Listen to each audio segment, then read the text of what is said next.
bem com vocês? Meu nome é Gabriela Fabíola, sou estudante de Medicina da UFMG e eu passei em 4º lugar em Medicina na Unifesp, na ampla concorrência. E hoje eu vim trazer para você a resposta que vocês me pediram muito nessa época de segundas fases, que é como estudar para questões dissertativas. Porque as questões dissertativas, caso você não saiba, exigem uma habilidade diferente das questões objetivas. Então é diferente você ter que identificar e marcar uma resposta de você ter que redigir a resposta do zero.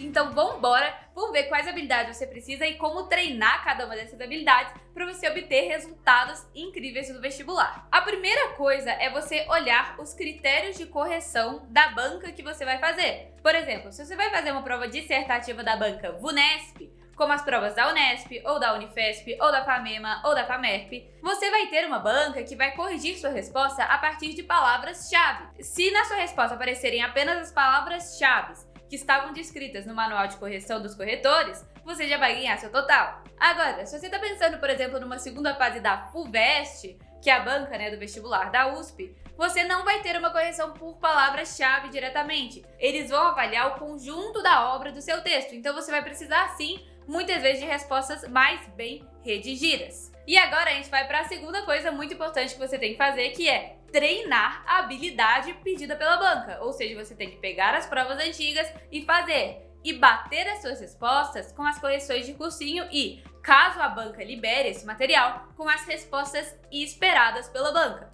E aí você vai começar a observar as diferenças da redação daquela resposta. Por exemplo, de uma banca da VUNESP e de uma banca da FUVEST. Por exemplo, para questões de exatas ou para questões de humanas, muitas vezes numa FUVEST, por exemplo, você vai ter que explicar melhor o seu raciocínio. Às vezes você vai ter que escrever até por extenso o que você fez, qual fórmula que você usou e o porquê. E numa VUNESP não. Numa VUNESP eles vão olhar se a sua resposta está certa e quais passos você seguiu, se apareceu a fórmula e boa, eles vão te dar o total. Então é muito importante que você pegue com as provas antigas, que elas estão resolvidas por vários cursinhos, e é importantíssimo que você não se apegue apenas à resolução de um cursinho. Por exemplo, pensando em paulistas, eu não posso ficar olhando só, por exemplo, as resoluções do objetivo. É bom pegar, por exemplo, resoluções do ângulo, do poliedro, que estão todas disponíveis gratuitamente na internet, os próprios cursinhos disponibilizam, para você ter como base das suas questões. Então é muito legal que você junte os elementos trazidos nas respostas desses cursinhos que são extremamente especialistas nesse vestibular para gerar a sua resposta final. E na hora da sua próxima prática,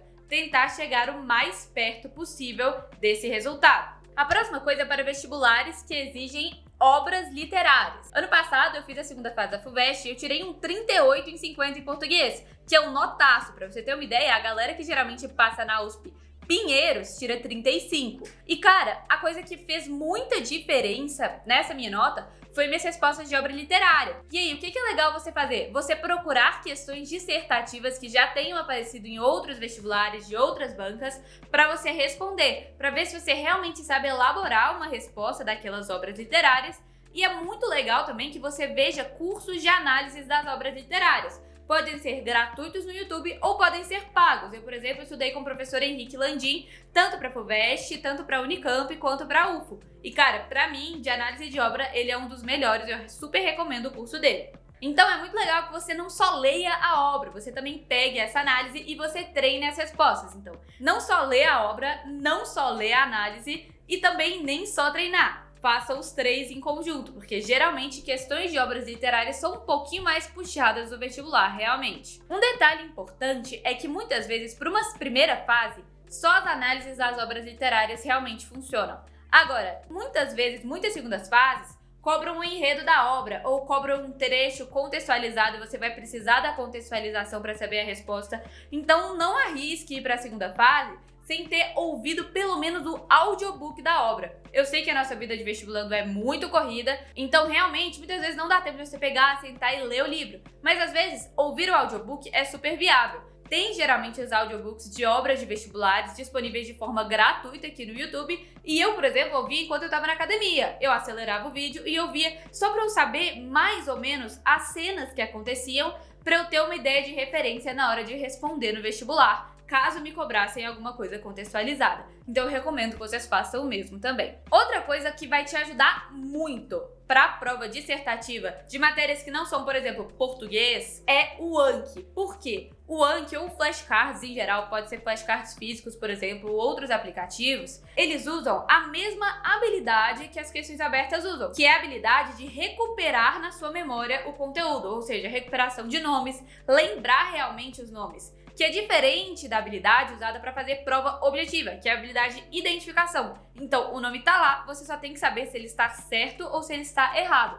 Então, o Anki ou os flashcards em geral vão te ajudar realmente a se obrigar a lembrar os nomes e os conteúdos da matéria. Então, você ter uma rotina de revisão de Anki todos os dias, de hoje até a sua prova dissertativa, com certeza vai te ajudar a tirar uma nota melhor na segunda fase. E, claro, também treinar para esse tipo de prova. Não é para vocês treinarem só para a parte de português dissertativa da prova. Muito importante que vocês treinem também as suas matérias específicas e façam uma revisão mais profunda, porque muitas vezes essas provas cobram conteúdo de maneira mais aprofundada do que as provas objetivas. E agora a última dica, que não é diretamente relacionada com questões dissertativas, é sobre a redação. Muitas vezes as redações de vestibulares, por exemplo, paulistas, da VUNESP, da FUVEST, novamente falando delas, é muito diferente da redação Enem. Então não vá apenas com seus conhecimentos de Enem. Pesquise o modelo de redação do vestibular que você vai prestar. Então não vá cru para a redação do vestibular. Geralmente essas redações valem muito ponto e é muito importante que vocês invistam pelo menos um pouquinho de tempo descobrindo os segredos dela e lendo redações que tiraram total, redações de pessoas que foram aprovadas,